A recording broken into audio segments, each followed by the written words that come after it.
안녕하세요. 저는 현재 양평에 거주하는 36살 여자입니다. 결혼한 지는 이제 6년 차입니다. 정말 너무너무 스트레스를 받네요. 매번 당하기만 하다가 이제서야 제자리를 찾은 것 같네요. 역시 할 말은 하고 살아야 되나 봅니다. 남편하고는 오랜 친구 사이입니다. 서울에서 살던 저희들은 학창 시절부터 한 동네 친구였어요. 서로 다른 대학에 진학하고 나서 남편이 군대에 가게 되면서 여태 서로 알아온 시간만큼을 떨어져 지내게 되었습니다. 그 뒤로 자연스럽게 연락을 하지 않고 지내다가 정말 우연찮게도 고향인 서울이 아닌 거기서도 가장 먼 광역도시에서 우리는 재회하게 되었습니다. 어쩌다 보니 둘 다 취업을 그쪽으로 하게 된 것이에요. 회사는 서로 달랐고 서로 같은 도시에서 취직했다는 사실을 모른 채 지내왔습니다. 명절날 서울 올라가는 시외버스에서 서로 같은 자리에 앉게 되면서 재회하게 되었습니다. 그렇게 자연스럽게 서울에서 한 번 보고 일터에 돌아와서는 자주 만나면서 인연을 키워왔어요. 그렇게 인연을 키워오다가 당시 남자친구였던 남편이 서울지사로 발령을 받게 되었습니다. 당장에 저는 회사 때문에 지역을 옮길 수 없는 상황이었는데 서로 그렇게 헤어지자니 아쉽더라고요. 장거리 연애를 하기에는 거리가 워낙에 멀다 보니 엄두도 나지 않는 상황이었고요. 그러다 남편이 저 하나 못 벌어먹이겠냐며 청혼을 해왔습니다. 다행스럽게도 제가 하는 일이 집에서 프리랜서 형식으로 일을 할 수 있는 일이었기 때문에 벌이 생각하면 한참 모자라게 되겠지만 이 사람과 함께 한다면 그 정도는 감수하지 못하겠어 하는 생각에 회사를 그만두고 나와 청혼에 응하게 되었습니다. 결혼 준비 같은 걸로 속을 썩거나 하는 일은 없었어요. 말씀드렸다시피 떨어져 있는 기간은 길었지만 학창시절부터 한 동네 친구였다 보니 양가 부모님끼리도 어느 정도 아는 사이셨거든요. 거기에 더불어 신우들도 저와 안면을 트고 지냈었으니 사실 서로가 어느 정도 친분이 있던 상태라 불협화음이 생기기에는 어려운 부분이 있기 마련이었어요. 동네 이웃들과도 서로 다 건너 알고 지내는 사이다 보니 괜한 소문나지 않기 위해서 서로 조심하는 부분도 있기 마련이었습니다. 저도 의식하지 않으려고 했는데 그런 이웃관계 때문인지 결혼을 준비하는 과정에서 필요 이상으로 신우들과 친하게 지냈다는 생각이 드네요.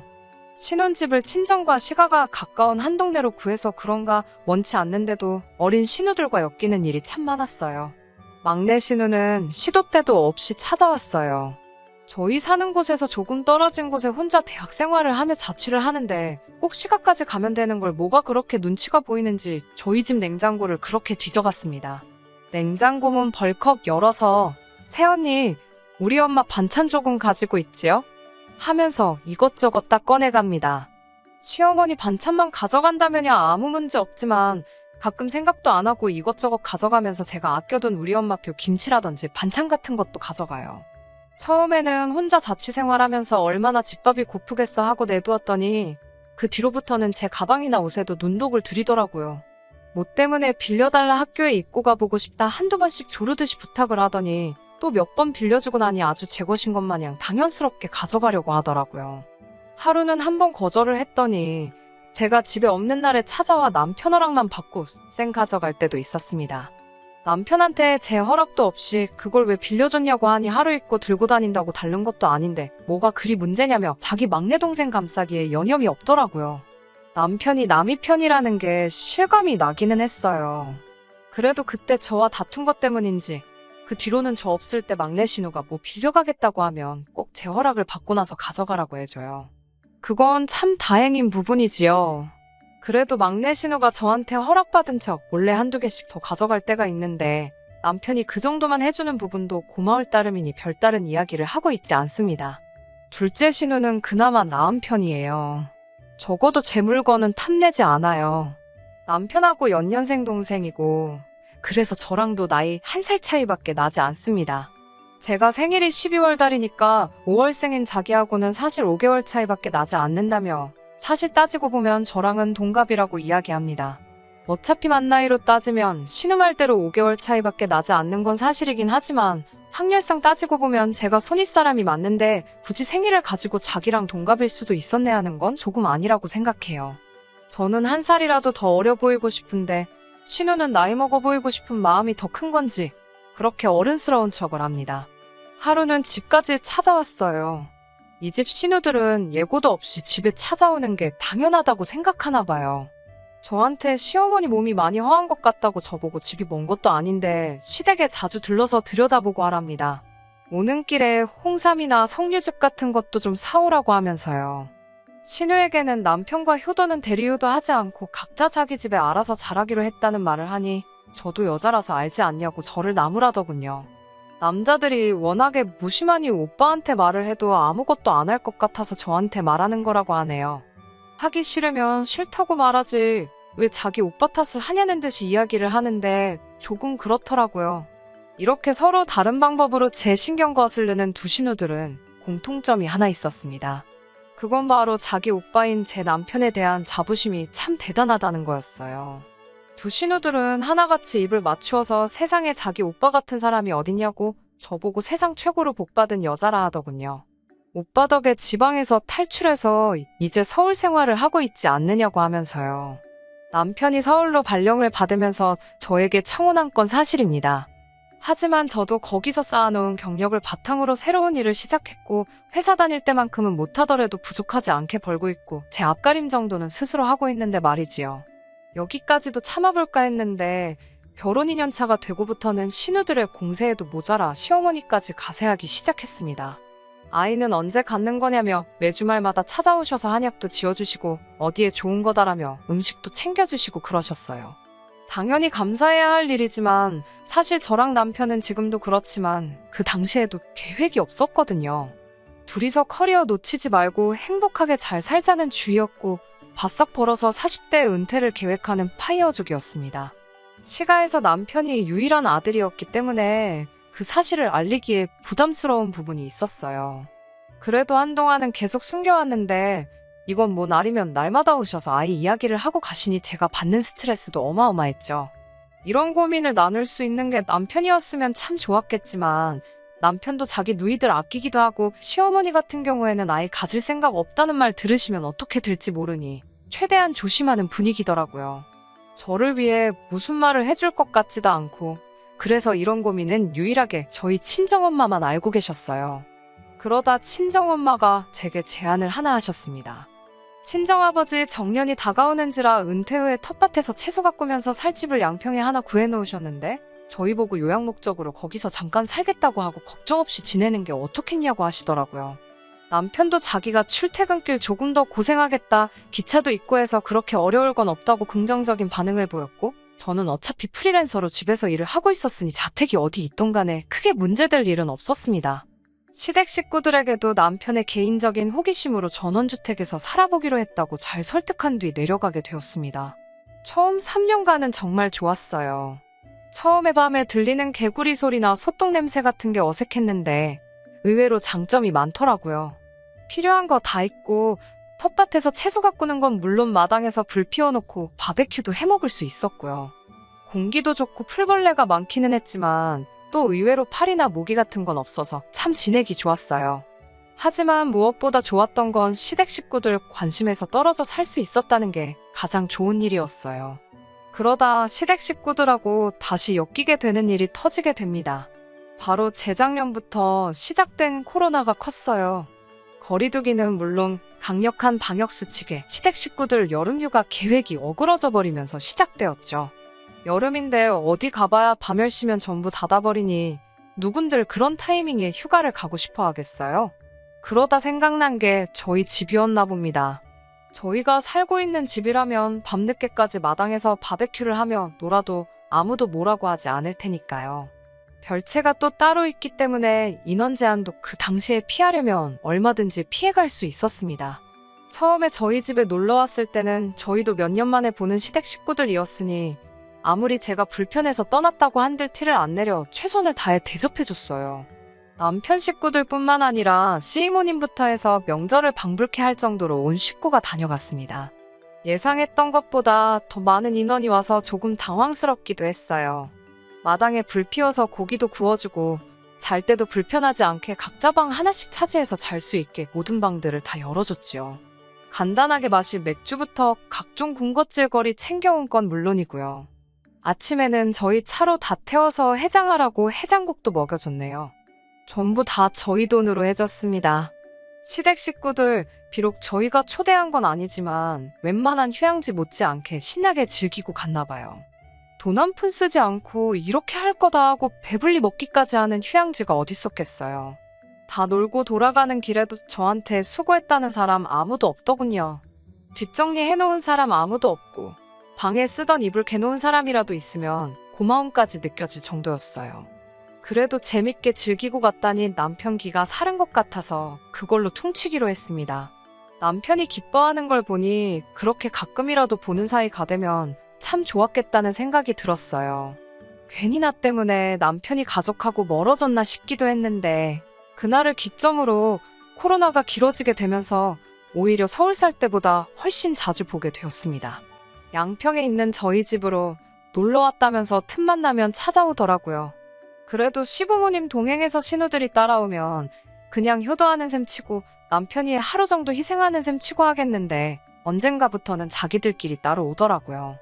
조금 불편하긴 하지만 지하철까지 뚫려 있으니 오는데 아주 거리낌이 없었어요.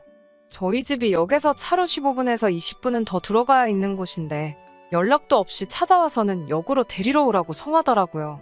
당시에는 남편도 코로나 때문에 재택을 하고 있었고 저야 프리랜서였으니 항상 집에 있었지만 예고도 없이 찾아와서는 데리러 오라 마라 하는 게 참 기분이 안 좋았어요. 남편은 저 때문에 양평으로 내려와 3년간 거의 시댁 식구들 안 보고 살았던 게 한이 맺혔었는지 제 기분 헤아리는 척 해주며 제 앞에서는 말도 없이 왜 왔대 하면서 신우들에게 짜증을 내고 있으면서 이미 지 몸뚱이는 벌써 자동차에 타고는 시동 걸어놓고 데리러 갈 준비가 아주 탱천이더라고요. 저녁이 되니까 막내 신우가 오늘은 왜 고기를 안 구워 먹냐고 하더라고요. 아무리 시골집이라도 매일같이 고기를 어떻게 구워 먹겠냐고 했어요. 그랬더니 남편이 아니라고 잠깐만 기다리라며 마트에 가서 고기를 사오네요. 또 막내 신우 실컷 먹여서 보내고 나니 얼마 뒤에는 시어머니께서 동네 친하신 분들 이끌고 찾아왔습니다. 막내 신우가 찾아왔던 게 귀여워 보일 정도였어요. 시어머니께서 차 4대를 동원해 데리고 오신 인원은 무려 12명이었어요. 아무리 집이라지만 인원 제한이 있던 시기였는데 가족도 아닌 사람들이 저희 집에 와 있는 거 내키지 않았습니다.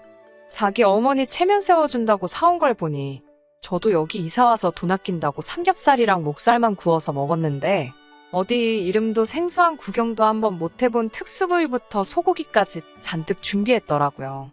저녁에 고기 홀랑 다 구워 먹어버리고는 먹을 게 떨어지니 어디 동네 밥집에서 치킨이며 뭐며 이것저것 사다가 나르기 바쁘더라고요. 그날 시어머니 일행에게 쓴 돈만 140만 원이 넘었습니다.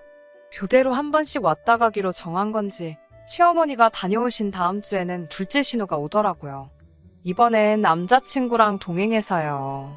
막내한테는 혼자 와도 고기도 구워주고 했다던데 하면서 대놓고 고기를 구워달라 요구했어요. 남편은 그래도 여동생이 찾아왔는데 아무것도 못 해주긴 좀 그렇다고 꾸역꾸역 혼자 차 끌고 나가서 구워 먹을 고기 몇 인분의 맥주도 잔뜩 사오더군요. 둘째 신우가 온 날은 아주 악몽이었어요. 그냥 그렇게 고기 구워줬으면 얌전히 처먹고 가기만 하면 좋았을걸 무슨 커플이 교회에 있는 펜션을 놀러 온 것 마냥 생각했나 봐요. 염치가 있으면 뒷정리라도 했을 텐데 저를 무슨 펜션 관리인 정도로 본 건지 아주 두 사람이 사랑한 흔적을 여기저기 남기고 갔더군요. 침대 옆 휴지통에 그대로 버리고 간 두 사람의 흔적을 발견하고 아주 구역질이 나서 죽을 뻔했어요. 그 길로 그대로 휴지통을 들고 나와 남편이라는 책상 위로 던져버렸지요. 남편도 자기 일하는 책상 위에 둘째 신우 남자친구의 분신들이 흩뿌려지니 이게 뭐하는 짓이냐며 질색을 하더라고요. 이게 뭐하는 짓이냐고 나한테 묻기 전에 네 동생한테 먼저 물어봐야 하는 것 아니겠냐 하니 자기도 생각이 있는지 아무 말도 하지 못했어요. 남편한테 너네 식구들한테 똑바로 말하라고 이제 우리 집에 찾아오는 일은 없으면 좋겠다고 말하라고 했어요. 정말 호의가 계속되면 권리인 줄 아는 염치 없는 사람들을 위해 제 에너지를 더 이상 소비하고 싶지 않았습니다.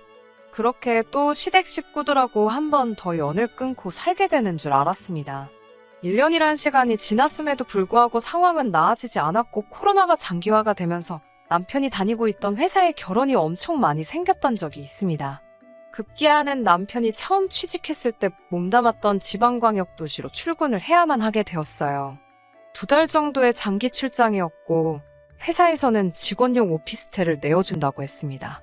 아무래도 혼자서 가기 싫어하는 남편을 위해 저도 따라가게 되었어요. 저는 재택근무라서 어디서 일하던 장소에 크게 구애받지 않기도 하고 저도 거기서 사회생활을 시작한 사람이었으니 오랜만에 같이 일하던 사람들도 만나볼 겸 해서 같이 따라가게 되었습니다. 남편도 내가 붙어있으니 허튼 짓도 하지 못하고 밥도 아무거나 먹지 않아도 되니 좋은 거 아니냐고 하더라고요. 회사 생활하면서 출장이 몇 번 있었는데 제가 저녁에는 구경도 하고 데이트 삼아 따라갈까 했을 때 무슨 일 하러 가는 게 놀러 가는 건 줄 아냐며 거품을 불며 반대하던 남편이 웬일인가 싶었어요. 꿍꿍이가 있을 거라고는 상상도 못했죠. 출장이 끝나고 돌아온 그날 저희 양평집에 펼쳐진 광경에 남편을 아주 비오는 날 먼지나듯 패서 밖으로 내쫓아버렸습니다. 코로나 길어진 만큼 휴가를 이번에도 못 가게 생겼으니 시댁에서 또 저희 집 한번 오고 싶은 생각이 계속 났는가 봐요. 저한테는 물어보지 못하고 남편하고만 따로 연락을 했던 거예요. 남편도 자기 가족들 생각은 간절한데 제 눈치 보느라 어떻게 하질 못하니 돌아버릴 상황이었던 거죠. 그러다 마침 자기가 장기 출장이 잡히게 되면서 의도적으로 저를 꾀어내 같이 출장길에 오른 거였습니다. 집을 비워놓고 그 집을 시댁 식구들한테 오픈을 해버렸네요. 그래, 차라리 그렇게 계획적으로 저 모르게 할 거면 뒷정리나 똑바로 해놓았다면 이렇게까지 되지는 않았을 거예요.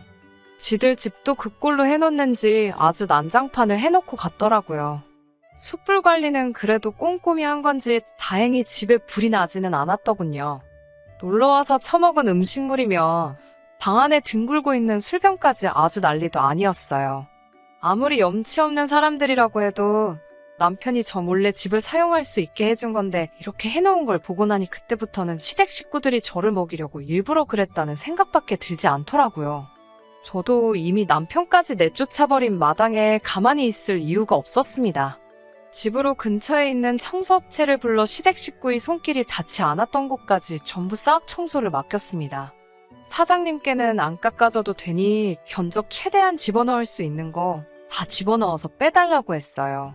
저희 집 냉장고나 캐비넷에서 없어진 맥주와 각종 와인들에 대한 청구서도 만들고 하는 김에 작년에 놀러와서 처먹은 고기값에 제가 그자들 뒷정리해준 용역비까지 전부 청구했습니다. 청소비에 이것저것 다 더하고 고기값에 제 인건비까지 더하니 500만 원 정도의 청구서가 나오더라고요. 청구서가 나오자마자 제 눈치 보느라 집에도 못 돌아오고 회사 숙직실에서 지내던 남편을 집으로 불렀습니다. 꼬질꼬질하기는 했는데 먹는 건 다 돈 주고 사 먹었는지 때깔 하나는 좋더라고요. 제가 남편을 노려보면서 이제 뭘 잘못했는지 알겠냐고 물으니 고개를 끄덕이더라고요. 집에 돌아오고 싶냐고 물으니 또 한 번 고개를 끄덕였고요. 집에 돌아오려면 제가 시키는 거 하나만 하면 된다고 하니 뭐든지 할 수 있다고 합니다. 그 대답을 듣자마자 남편 손에 500만 원짜리 청구서를 쥐어줬어요. 작년부터 해서 너네 가족들이 우리 집에서 먹고 마시고 놀면서 집을 개판 만들어 놓은 청소값까지 다 포함된 거니 책임지고 받아오라고 했지요. 이 돈 안 받아오면 집에 들어올 생각 하지 말라고 하고요. 남편은 금액을 보기 전엔 알겠다고 하더니 500만 원이라고 적혀있는 걸 보니 얼굴이 시뻘개지더라고요. 자신 없는 걸음으로 나가더니 어디서 빌려온 건지 500만 원은 받아서 왔더라고요. 시댁 식구들이 제가 청구서를 들이민 상황은 아는지 모르는지 확신이 없었지만 일단 남편이 가져온 돈은 제 개인 통장에 집어넣어놨습니다. 무조건 남편만 호달굴 수는 없으니 남편에게는 어느 정도의 중재안을 알려줬어요. 너네 가족한테 잘하고 싶은 마음은 저도 이해한다고요. 저 때문에 가족들하고 떨어져 지낸다고 생각하면 저도 마음이 아프다고 말이죠. 가족들한테 잘하는 건 당연한 거라고 말해줬어요. 단지 제가 신우들에게 만만한 새언니, 시어머니에겐 막대해도 되는 며느리이고 싶지 않다고요. 당연히 자기 가족들이 우리 집에 놀러오고 싶으면 그렇게 해도 된다고, 하지만 서로 간에 지켜야 할 최소한의 예의만 지켜줬으면 한다고 말해줬어요. 자기들이 먹을 건 자기들이 사오는 것부터 여기가 펜션 같은 업장이 아니니 남의 집에서 지켜야 할 예의와 다 놀고 나면 뒷정리까지 어느 정도는 해주는 매너가 필요하지 않겠냐고요. 대충 뒷정리를 해줘도 결국 제가 한 번 더 청소를 해야 하지만 뒷정리를 해주고 안 해주고의 차이가 크다는 것도 설명해줬지요. 남편은 알겠다고 고개만 끄덕이더라고요. 남편이 시댁 식구들한테 말한 건 사실이긴 했나 봐요. 아직 온 가족은 아니지만 얼마 전에 막내 신우가 한번 다녀갔어요. 이번엔 뒷정리도 해놓고 혼자 놀러 온 거라 고기는 필요 없다고 안 사왔다고 말하더라고요. 그렇게만 해줘도 너무 마음씨가 예뻐 보이니 제가 나서서 마트에서 신우가 좋아하는 소고기로 사다가 구워줬어요. 곧 여름이 오겠어요.